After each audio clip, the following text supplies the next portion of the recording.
جیسے ہی عثمان بن عفان مسلمانوں کے تیسرے خلیفہ بنے، ایک ایسا ڈسپیوٹ ارائز ہو گیا مسلمانوں کے درمیان جو کہ ان کی بربادی کی، تباہی کی بہت بڑی وجہ بن سکتا تھا۔ کیا تھا ڈسپیوٹ، کس چیز پر تھا، یہ جانتے ہیں۔ مسلمان امت کے ڈوبنے کا خطرہ کیوں تھا؟ اس کی وجہ یہ تھی کہ اگر اس بحث پر فوری کوئی ایکشن نہ لیا جاتا تو واقعی امت ڈوب جاتی، کیونکہ یہ بحث کسی معمولی چیز پر نہیں تھی، بلکہ دنیا کی سب سے بڑی اور مکمل کتاب قرآن پاک کے حوالے سے تھی۔ محمد صلی اللہ علیہ وآلہ وسلم کے زمانے میں مسلمان قرآن پاک کو 7 لہجوں میں پڑھا کرتے تھے، لیکن جیسے جیسے مسلمانوں کی خلافت پھیلنے لگی، ان کا ایریا بڑا ہونے لگا، تو دنیا سے لوگ قرآن کو پڑھنے لگے، اس کو سیکھنے لگے۔ بہت بڑی تعداد ہو گئی ان لوگوں کی جو قرآن کو پڑھنا چاہتے تھے۔ اب جب پوری دنیا سے لوگ اسلام کی طرف آنے لگے تو صحابہ سے وہ قرآن پاک کو سیکھنے لگے۔ جو مسلمان تھے وہ صحابہ سے الگ الگ لہجوں میں قرآن پاک کو پڑھنا سیکھتے تھے، جو کہ پہلے بالکل بھی کوئی مسئلہ نہیں تھا، مگر آہستہ آہستہ کچھ نئے لوگوں نے ایشوز اٹھانا شروع کیے۔ انہیں اپنے تلفظ، اپنے لہجے تو صحیح لگتے تھے، وہ کہتے تھے کہ ہمارا لہجہ بالکل ٹھیک ہے، مگر انہیں اعتراض دوسروں کے تلفظ، ادائیگی اور لہجے سے تھا۔ یہ چیز بڑھتے بڑھتے حالات اتنے بگڑ گئے کہ کچھ مسلمان ایک دوسرے کو الگ الگ لہجے کی وجہ سے دوسروں کو کافر کہنے لگ گئے کہ وہ کافر ہیں کیونکہ ان کا لہجہ الگ ہے۔ یہ بحث بہت زیادہ بڑھ گئی اور تیسرے خلیفہ عثمان بن عفان کے دور میں یہ اپنے پیک پر پہنچ گئی، یعنی کہ انتہا ہو گئی اس بحث کی۔ ایک بڑے علاقے کی فتح کے بعد مسلمانوں کی فوج آذربائیجان کی طرف بڑھ رہی تھی، لیکن وہی آذربائیجان میں ایک دن مسلمانوں کی فوج نماز کے بعد جب قرآن پاک پڑھ رہی تھی تو ایک بڑی بحث شروع ہو گئی۔ وہ ایک دوسرے کے تلفظ کو غلط ٹھہرانے لگے، ایک دوسرے کے لہجے کو غلط کہنے لگے، اور یہ بحث بے حد تباہی کا سبب بن گئی۔ وہ بہت بری طرح ایک دوسرے سے بحث کرنے لگے، اس چیز کو بہت بڑھا دیا انہوں نے۔ بحث نے اتنی شدت اختیار کر لی تھی کہ وہ ایک دوسرے کے لہجے کو، قرآن پڑھنے کے طریقے کو غلط ٹھہرانے لگے اور صرف اپنے طریقے کو صحیح قرآن کہنے لگے۔ بحث اتنی بڑھ چکی تھی کہ پہلی بار ایسا لگ رہا تھا کہ مسلمان ایک دوسرے کے اوپر، یعنی کہ اپنے ہی خلاف تلواریں بے نیام کر لیں گے۔ اس فوج میں مسلمانوں کی ایک بہت بڑے صحابی بھی موجود تھے جن کا نام تھا حذیفہ بن یمان، اور انہوں نے جب اس بحث کو بڑھتے ہوئے دیکھا تو وہ ڈرنے لگے کہ آگے جا کے مسلمان کہیں فرقوں میں نہ بٹ جائیں۔ وہ فوری طور پر یہ جنگ چھوڑ کر مدینہ کی طرف عثمان بن عفان سے ملاقات کے لیے روانہ ہوئے۔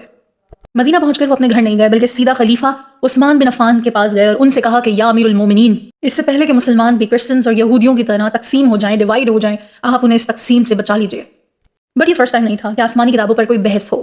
اس سے پہلے بھی ایسے معاملات ہو چکے تھے۔ دنیا میں 4 بڑی آسمانی کتابیں موجود ہیں، جن میں ہے تورات، زبور، انجیل اور قرآن مجید۔ پہلی کتاب تورات ایک بہت بڑے پیغمبر موسیٰ علیہ السلام پر نازل ہوئی۔ جو موسیٰ علیہ السلام نے فرعون اور اس کی قوم کو تباہ کر دیا تھا، اور اللہ تعالیٰ نے موسیٰ علیہ السلام کے لیے جو فرعون کو تباہ کیا، تو موسیٰ علیہ السلام اپنے لوگوں کو لے کر صحرا میں گھوم رہے تھے، تو اللہ تعالیٰ نے موسیٰ علیہ السلام پر تورات کو نازل فرمایا۔ جیسے ہی تورات موسیٰ علیہ السلام پر نازل ہوئی، موسیٰ علیہ السلام نے حکم دیا کہ ایک بڑا تابوت تیار کروایا جائے۔ اس تابوت میں تورات کے ساتھ اور بھی کچھ ہولی آئٹمس رکھے گئے، جیسے کہ ہارون علیہ السلام کی چھڑی اور من و سلویٰ کا ایک برتن۔ بنی اسرائیل کے لیے یہ تابوت اتنا ضروری تھا، اتنا ہولی تھا کہ وہ اپنی جان سے زیادہ اس تابوت کی حفاظت کرتے تھے۔ اور فلسطین کو فتح کرنے کے بعد بنی اسرائیل نے یہ تابوت اپنے سب سے بڑے مندر میں رکھا۔ اگلے 300 سال تک وہ تابوت اور تورات وہیں محفوظ رہے، مگر 300 سال کے بعد بنی اسرائیل کے فلسطین پر ایک بہت بڑی قوم نے حملہ کر دیا، جن کا سب سے بڑا واریر تھا جالود اور اس کی فوج بنی اسرائیل کو تیزی سے ختم کرتی گئی، اور فلسطین تیزی سے بنی اسرائیل کے ہاتھ سے نکلنے لگا۔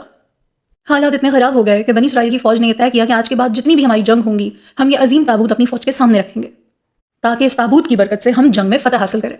بٹ ایسا نہیں ہوا، کیونکہ جالود کی فوج نے سب سے پہلا حملہ اس تابوت پر ہی کیا، اسی کو نشانہ بنایا، اور موسیٰ علیہ السلام کے اس تابوت کو چھین کر اپنے ساتھ لے گئے، جس کے اندر اب تک دنیا کی پہلی اور اصلی تورات موجود تھی۔ اور پھر آخر کار بنی اسرائیل کا بہت بڑا بادشاہ آیا، داؤد علیہ السلام، جنہوں نے جالود اور اس کی فوج پر حملہ کیا اور انہیں ختم کر دیا، اور موسیٰ علیہ السلام کے صندوق کو واپس اس کی اصل جگہ پر پہنچایا۔ مگر یہاں ہوا ایک بہت بڑا مسئلہ۔ جب اس صندوق کو کھولا گیا واپس، تو حیران رہ گئے، سٹپٹا گئے، کیونکہ اس میں موسیٰ علیہ السلام کی اصل تورات تو موجود تھی ہی نہیں۔ مطلب ویری فرسٹ ٹائم دنیا سے اوریجنل پہلی تورات غائب ہو چکی تھی۔ اور جب ہی اللہ نے داؤد علیہ السلام پر دوسری آسمانی کتاب نازل کی، زبور، اس کے بعد آنے والے پروفٹس نے تورات کو ری رائٹ کیا، دوبارہ لکھا اور زبور کے ساتھ محفوظ کر کے رکھ دیا۔ بٹ داؤد علیہ السلام کے 400 سال بعد فلسطین پر دوبارہ اٹیک ہوا۔ بیبلون کے بہت بڑے بادشاہ بخت نصر، اس نے اتنا خطرناک اٹیک کیا فلسطین پر کہ لاکھوں یہودیوں کو مار ڈالا، ان کے ٹیمپلز کو گرا دیا۔ اس ظالم بادشاہ بخت نصر نے اپنی فوج کو حکم دیا کہ جاؤ اور دنیا میں جتنی تورات اس وقت موجود ہیں انہیں کلیکٹ کر کے لاؤ اور انہیں آگ لگا دو، ختم کر دو، جلا ڈالو۔ اور ایک بار پھر دوبارہ سے دنیا سے تورات زبور سمیت ختم ہو گئی، جس کے بعد آگے 100 سال تک دنیا میں نہ کوئی تورات تھی اور نہ ہی زبور۔ دین اس کے 100 سال بعد دوبارہ ایک یہودی نے تورات کو ری رائٹ کیا، اسے لکھا، بٹ پھر کسی بادشاہ نے حملہ کیا اور دنیا سے دوبارہ تیسری دفعہ تورات ختم ہو گئی، اسے جلا دیا اور مٹا دیا گیا۔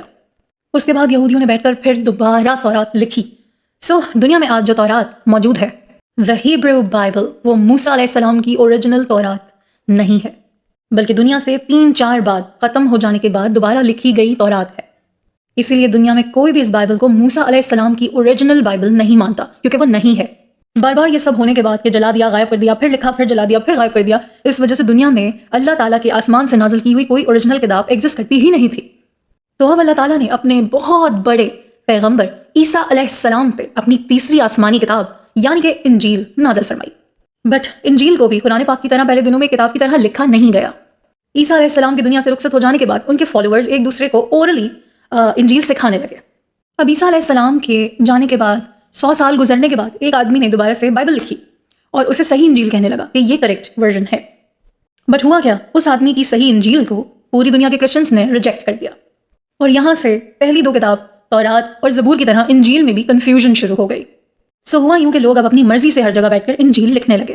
عیسیٰ علیہ السلام کے وفات کے 300 سال بعد ایک ایسا وقت آیا کہ دنیا میں ڈفرینٹ انجیل موجود تھی، یعنی بہت سارے ورژنس لوگوں کے لکھے ہوئے۔ پھر دنیا کے تمام بڑے کرسچن اسکالرس کی ایک بہت بڑی میٹنگ ہوئی، جس میں انہوں نے ان 1000 انجیلوں میں سے صرف 4 انجیل کو سلیکٹ کیا اور باقی سب کو ریجیکٹ کر دیا، اور وہ 4 انجیل انہوں نے اپنی مرضی سے چوز کی تھی۔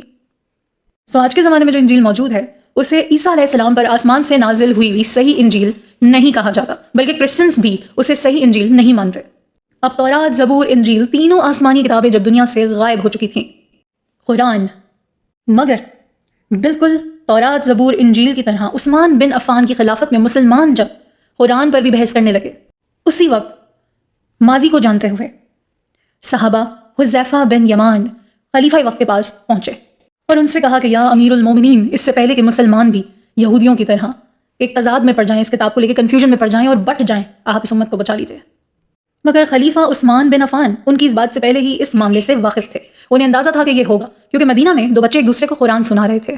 ان بچوں کے پڑھنے والا جو قرآن تھا اس کی ورڈنگز تو سیم تھی، مگر ان کے ایکسنٹس میں فرق تھا۔ اب یہ دیکھ کر وہ بچے آپس میں لڑنے لگے، اور جب ان کے معلم ان تک یہ بات پہنچی تو وہ معلم بھی آپس میں تلفظ کو لے کے لڑنے لگے۔ وہ لڑائی جھگڑا اتنا بڑھ گیا کہ یہ بات سیدھا خلیفہ عثمان بن عفان تک پہنچ گئی۔ تو اب جب مدینہ سے لے کے خلافت کے بارڈرز تک لوگ قرآن پر ایک دوسرے سے لڑائی کرنے لگے تھے، تو عثمان بن عفان نے اپنی زندگی کا سب سے بڑا ڈیسیژن لیا اور مسجد نبوی میں تمام بڑے صحابہ کو اکٹھا کیا۔ انہوں نے تمام صحابہ سے کہا، رسول اللہ صلی اللہ علیہ وآلہ وسلم کے ممبر پہ کھڑے ہو کے، کہ اب وقت آ چکا ہے کہ تمام دنیا کے مسلمانوں کو ایک ہی قرآن کے لہجے پر متفق کیا جائے، ان کو ایک یونائٹ بک اور ایکسنٹ دیا جائے۔